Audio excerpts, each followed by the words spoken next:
আমাদের আজকে এই নাঙ্গলকোটে ছাত্রদল, যুবদল ও পৌরসভার অন্যান্য ব্যক্তিত্বদের নির্দেশে লোটাস কামালের স্থাপনা, যেটা লোটাস কামাল নামে পরিচিত ছিল, আজকে আমরা আদিব ভাইয়ের রক্তের বদলা ও বিনিময় আমরা আজকে এটা মাটির সাথে মিশিয়ে দিয়েছি।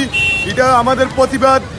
বাংলাদেশের একজন মেধাবী ব্যক্তিত্ব, তাকে নৃশংসভাবে প্রকাশ্যে দিবালোকে সন্ত্রাসী বাহিনীরা গুলি করে হত্যা করেছে। তারই প্রতিবাদের স্বরূপ নাঙ্গলকোট ছাত্রদল ও শ্রমিক দল, যুবদল, স্বেচ্ছাসেবক দল ও ছাত্র সমাজ, আপামর জনগণ সবাই আমরা একতাবদ্ধভাবে হয়ে এই নৌকা চত্বরকে আমরা মাটির সাথে মিশিয়ে দিয়েছি। লোটাস কামাল চত্বরকে আমরা ঘুরিয়ে দিয়েছি বুলডোজার এনে। আপনারা দেখেছেন, অনেক দর্শক এখানে এসেছে, সবাই আনন্দিত, অনেক খুশি যে অন্তত প্রতিবাদ স্বরূপ নাঙ্গলকোটে লোটাস কামাল চত্বর আর নৌকাটা আমরা ভেঙে ঘুরিয়ে দিতে পারি। আমাদের মনের আত্মতৃপ্তি আমরা করেছি।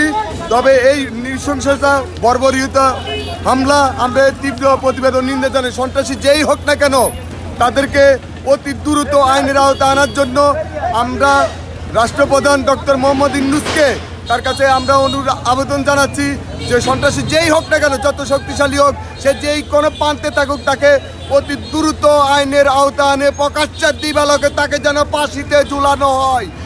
আমরা সকল ছাত্রদল, যুবদল সবাই আমরা ঐক্যবদ্ধ, আমরা একই সাথে আছি। স্বৈরাচার পতনের আন্দোলনে আমরা সবাই একতাবদ্ধ।